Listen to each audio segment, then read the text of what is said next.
Log entry, the Ketch Scarlet Queen, Philip Carney, master. Position, 39 degrees, 40 minutes south, 175 degrees, 4 minutes east. Wind fresh and rising, sky fair. Remarks, cleared Wellington, New Zealand after emergency layover. Reason for emergency, Rocky III in the dead man's chest.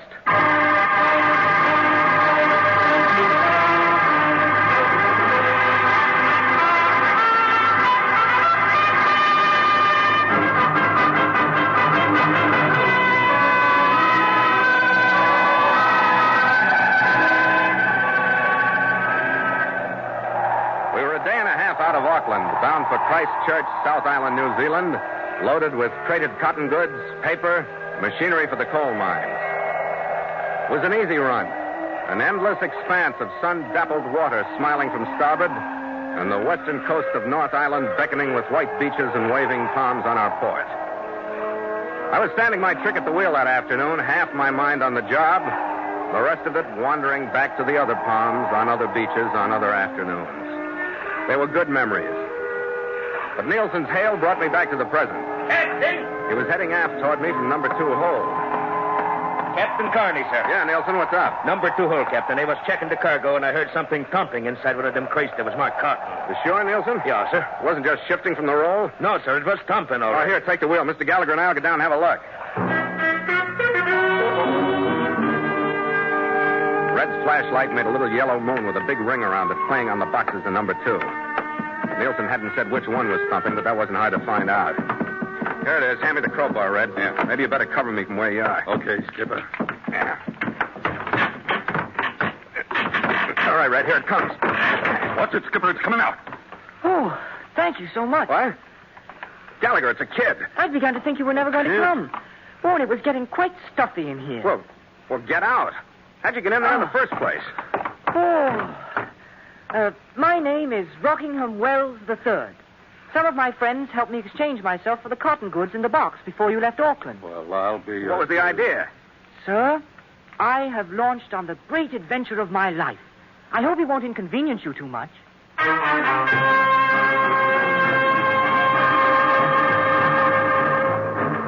And so, with Roddy McDowell in the role of Rockingham Wells III, Mutual continues The Voyage of the Scarlet Queen, written by Gil Dowd and Bob Tallman, and starring Elliott Lewis.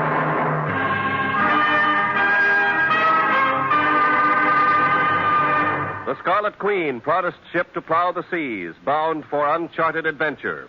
Every week, a complete entry in the log, and every week, a league further in The Voyage of the Scarlet Queen.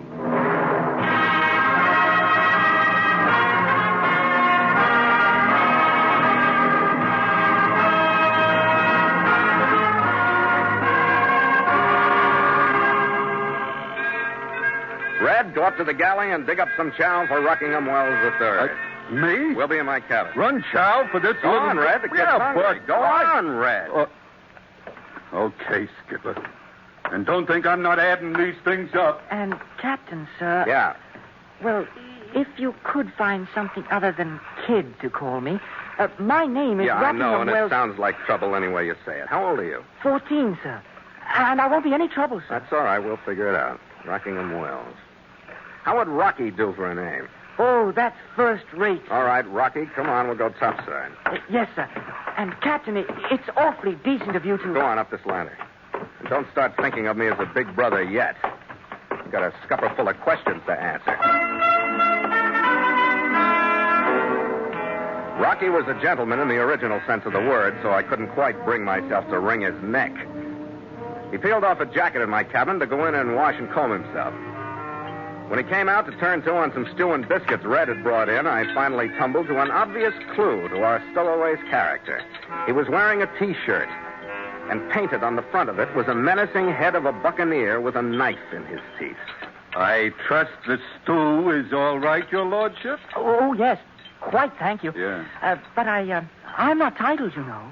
He's not titled. That's enough, Red. Well, what is this? Treating a stowaway like a king? Never mind. But he's right, Skipper. Skipper? He is? Yes, I should be lashed to the mast for 20 strokes with a cap and stowed below with irons. Yeah, we'll come to that. Oh, I didn't mean that... Give the prisoner another ration of grog, Red. grog. The milk, Mr. Gallagher. Pour him another glass of milk. Oh. Yes. Thank you, sir. Yes. Now then, Rockingham. What black brand of skullduggery brought you aboard, huh? Yes. Here, sir. Would you mind reading this letter, please? All right. Probably penned in the blood of... Oh. Your dad? Yes, sir. My father. That's too bad, sir. What is it, Skipper? Note's addressed to Martin Wells. He's my uncle. Says, regret to inform you of the death of your brother, Rockingham Wells II at sea. Here's the date, cause of death. Comes from port authorities at Wellington. Yes, sir. But it's the list that's important now, sir. What list? There's a list of his personal effects left in the hands of his first mate, Joseph Ryan Pagali. Clothes, logbook, map, sea locker. Yes, sir. But it's the map. What about the map? Well, Joe Pagali's in Wellington, you see, and he has the map along with the other things. Yeah, it says that here. But my Uncle Martin wouldn't have told me. You see, he'd have taken it all, though it's rightfully mine, so I just had to steal the letter and run away. You're a little hard to follow. We were talking about a map. Yeah, what map? Well, the one Joe Pagali is holding in Wellington. Gentlemen, it is a map that shows the place where my father buried a great and secret treasure. Sure, the adventure of your life, so what else but a buried treasure? Look, Rocky, I got maps, too, but not one of them leads to a treasure. Oh, but this one does. I heard them mention it. You see, Father and Uncle Martin were in the export-import business together in Auckland. And when you handle strange foreign things, you find maps and other things. Sure. Hey, you want some more chow, Rocky? No, thank you. You see, Uncle Martin worked in the office, and Father was the captain of the ship. They didn't show me this letter when it came, but I heard them talking about it and watched Uncle Martin hide it inside his desk. Does he know you snitched it and stowed away on my ship? Oh, I left him a note. I told him I was going after it. So if you could just put me ashore in Wellington... Look, then I've got a cargo consigned to Christchurch, South Island. I got to discharge that cargo day after tomorrow morning. I'm not stopping at Wellington. Oh, then how in the world am I ever going to find Joe?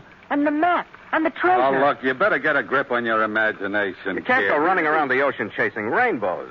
Stowing away on somebody else's ship is... Against the law? Yeah, that's right. But you just got to hunt treasure by going to sea. Oh, nuts. Go take the wheel, Red. We're changing course. what? Stand into the bay for Wellington. Oh, We'll lay over just long enough to get you started back mean home. you're going to but run into Skipper. Wellington? Yes, just- yes. Go ahead, Gallagher. Okay, it's your ship, Skipper. And if we're going to play pirate, I better run up to Jolly Roger.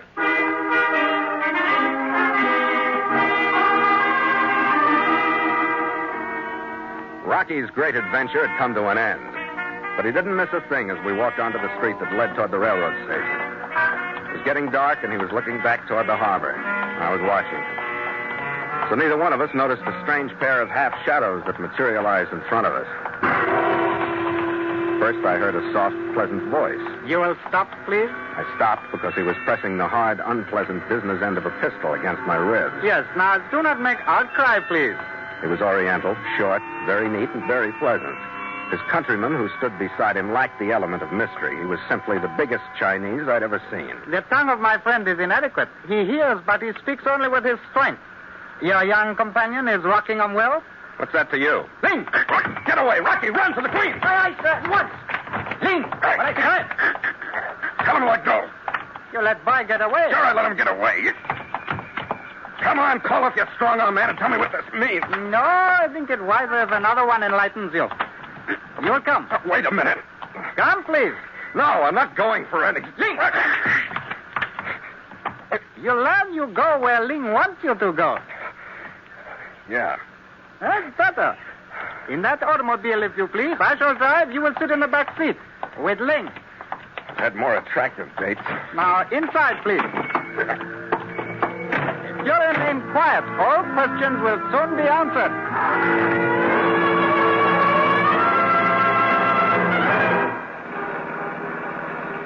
We threaded through downtown Wellington for 5 or 6 minutes. Then we pulled up in one of the darkest streets in front of what looked like an office building. I learned better than to fight Big Ling. So I let him save himself while he shoved me ahead of him into the building. The white man who waited inside lounged in a chair and looked at us out of watery eyes as we came in. He stayed in the chair. Where's the boy? Because of Pigali, he disappeared. We could not bring him in. That was stupid, Chong. Then for you, Pigali, it will be unfortunate. Put him in the chair. Hey, wait a minute. You're off course if you think I'm Joe Pagali. Silent, Ling! That will be enough, Tom. Now, Picoli, the map, please, from the locker of Rockingham Wells. The third? The second. Come, this is a waste of my time. And my energy, I don't have your map. The good captain's personal effects were left in your custody, the map among You them. got the wrong man. Chong? This is the man who was with the boy. Well, there are ways, then, to get cooperation, Chong. Yes, There's a certain teakwood box on the shelf in the next room. yes. Bring it me, please. We shall see. Yes, honored sir, it is done.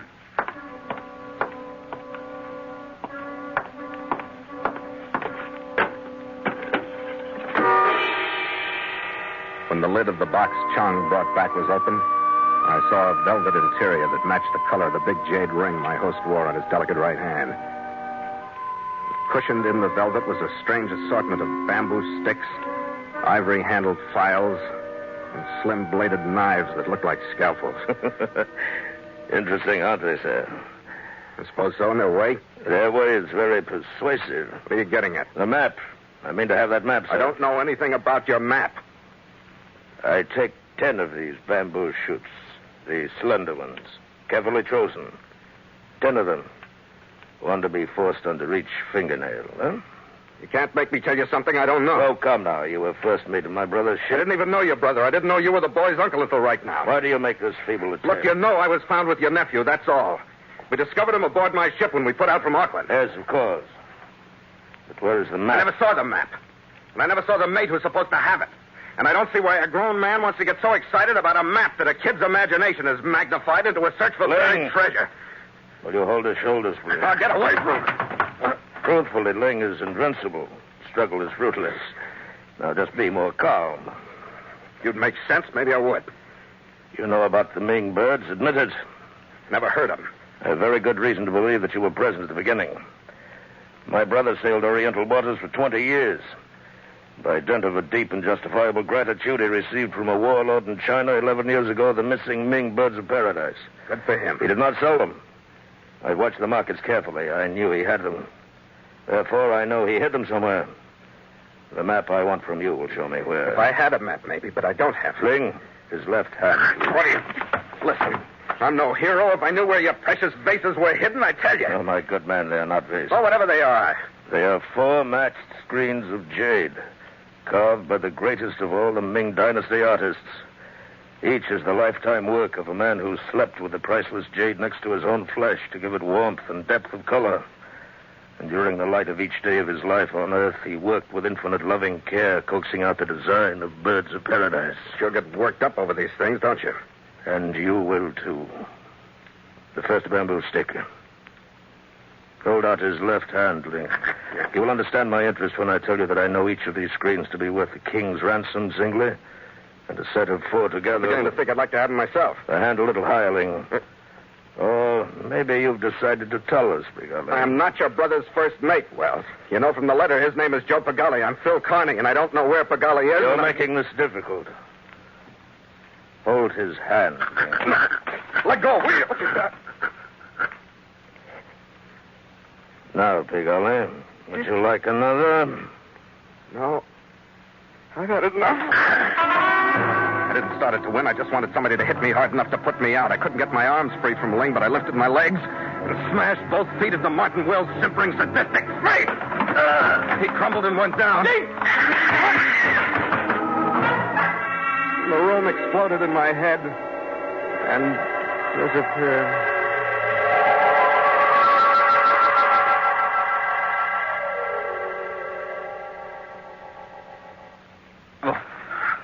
How'd I get here? I don't remember. I don't know. You were just staggering down the dock.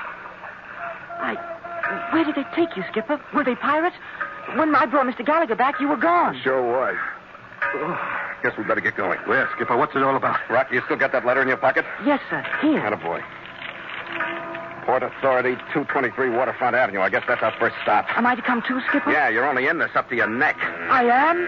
Oh, splendid. Coming, sir.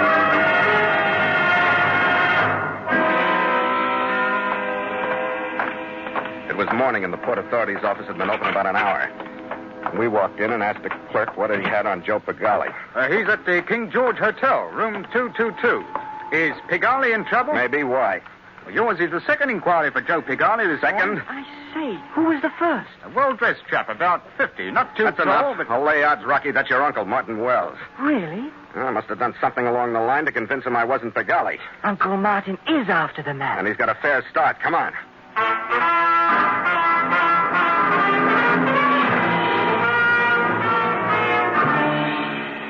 We got past the clerk at the King George Hotel, but the door number 222 was locked. Oh, what do we do, Skipper? Anything but waste more time. Give me your shoulder. Right. And... I say, that's Joe Pigali. Stay right where you are, Rocky. Come on, Red. Yeah. Looks like they got here first. The marks on his throat remind me of a big Chinese I met. Big Ling. Look for a map, Red. Any map. Yeah. Well, this must be the sea locker. His logbook. Logbook? Take that along. Hey, look. What? In his hand, a torn piece of paper. Red, it's a piece of a map. Yeah. Not much left, is there? No. No, but there's enough to lead us to the killer of Joe Pigali.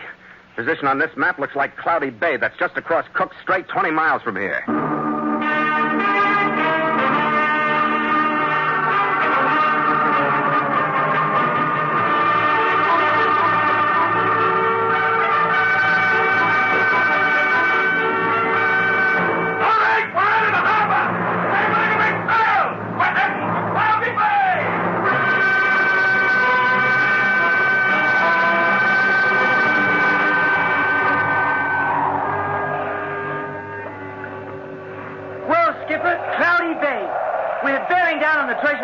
Rocky, you have any idea what this Ming jade is? Oh, no, sir. The treasure I'm after is an old iron-bound chest, packed full of doubloons and pieces of eight. Real pirate gold, sir. I know that's what my father promised me we'd look for someday. Your uncle's pretty sure it's jade, birds of paradise. Is that why he killed Joe Pigali? Or had him killed. But how could Uncle Martin get here to Cloudy Bay? He doesn't have a boat. Oh, one of the charter boats from Wellington. Oh, of course. Like that one over there. What one? 2 points off to the starboard bow, Skipper. Well, shiver my timbers, matey, you're right. Hey, Red! Yes, Skipper? Rouse out the crew. I'm coming about. We'll drop anchor to port of that charter boat. And get the small boat over the side. You and I are going ashore. Get the small boat over the starboard!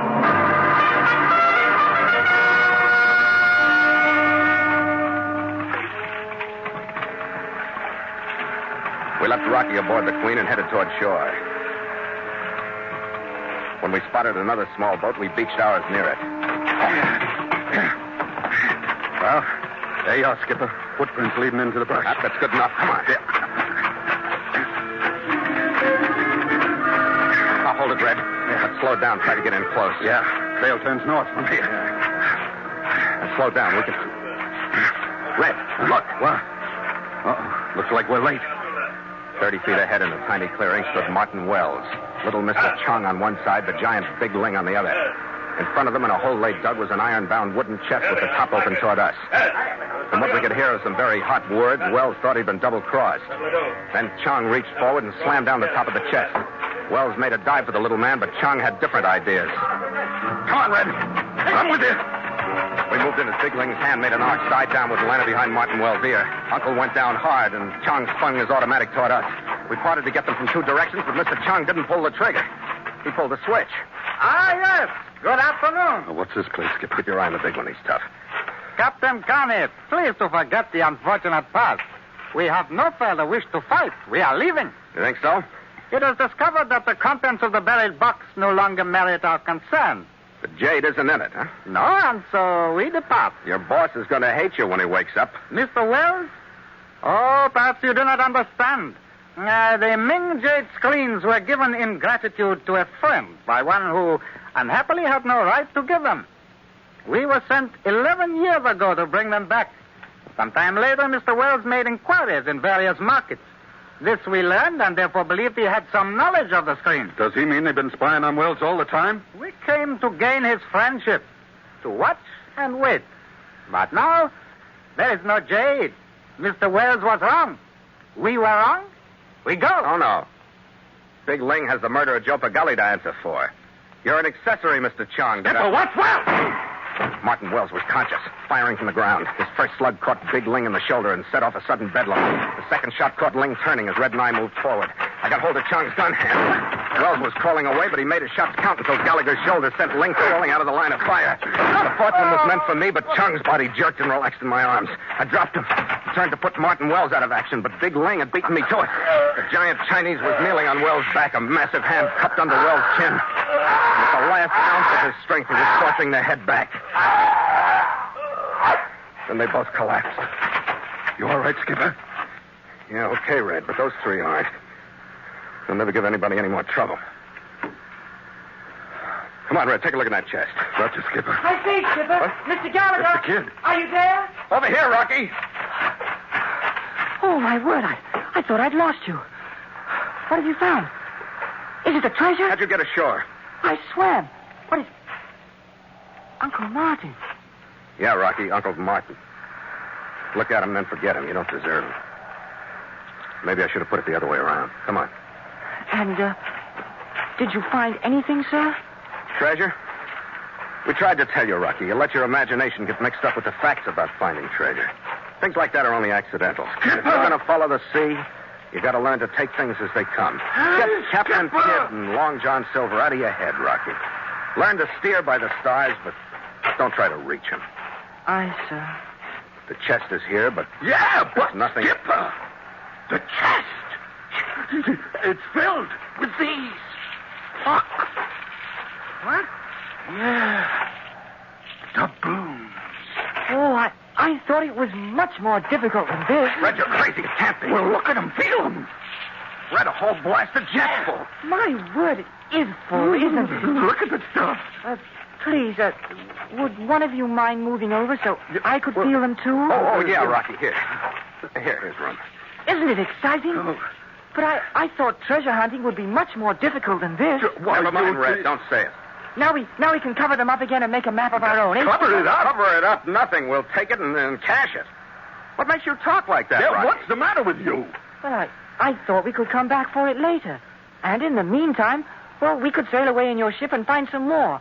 Oh, it's great fun, isn't it? Look, Rocky, this just happened to work out this way. It doesn't usually. But I'm sure there's more of it. Pirates buried loads of treasure. But it's just legend, Rocky. It doesn't But mean... you didn't believe me this time, did you?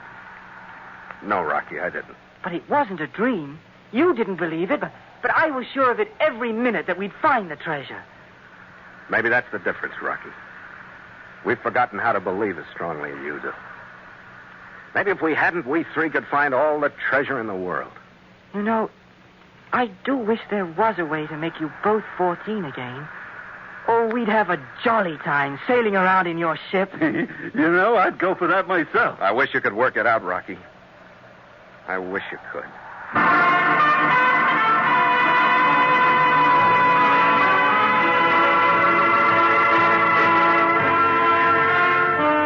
Before we stood out of port the next afternoon, we turned over the iron-bound wooden buccaneer's chest full of pieces of 8 and doubloons to authorities in Wellington. After the customary report to the Crown, Rocky stood to keep a third of it all for himself, taxes deductible. We put him on the train for Auckland, wired his aunt, and turned Martin Wells and the Oriental pair over to the local morgue. Maybe they should have used more of Rocky's brand of belief and less of their own brand of violence. Stand by to make sail! I got ready to cut the motors, and the men swung rhythmically to their stations when Red balled them into action. Starboard sheet! Make sail! The halyards sang, and the big stretch of mainsail climbed to catch the full-toned breeze. The jibs cracked out. The mizzen blossomed and filled, and the Scarlet Queen bowed to the music of wind and rigging, and danced through the lace-tipped crests as if all the world was watching. How will she take, Skipper? Yeah, riding to it like a feather, Red. Good. Some kind of a different feeling about her today. That's not hard to figure out. What do you mean? He was a mighty good kid, Skipper. A dreamer, but plenty of guts in the pinches. Now, Rockingham Wells III. Yeah, but there's one thing I can't figure out. What's that, Red? Just how did he know that chest was going to be full of doubloons, huh? How did he know the chest was even there? I don't know, Red. Near his age, imagination gets mixed up with reality. You can't always tell which is which. I don't know. With faith in your dreams, maybe there's no difference. Yeah? I wonder how come the Queen let him aboard in the first place. Well, maybe he talked to her. This little lady knows what she's doing. Here, Skipper, to the Queen. To the Scarlet Queen. And happy treasure hunting. After you, mate. After you.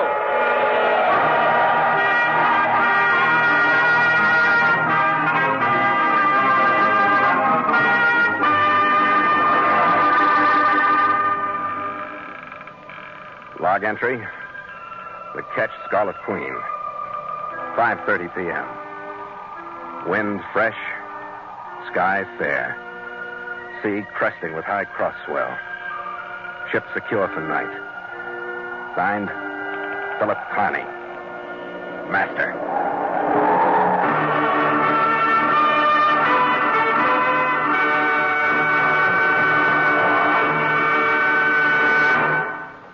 This is Elliot Lewis. I want to thank Roddy McDowell for being with us tonight. Glad to have you aboard the Queen, Roddy. My pleasure, Elliot. Phil Carney is a favorite radio hero in our household. Well, you're still able to give a mighty convincing performance of a 14-year-old stowaway, even though you're now 19, and an associate producer with Lindsley Parsons Productions for Monogram. Well, I hope tonight will prove itself a good omen. You did yourself proud as Rocky III. Thanks, Skipper. Good night, Roddy. Mutual invites you to sail into further adventure on the voyage of the Scarlet Queen next week at the same time. Port o' Call, Sydney, Australia.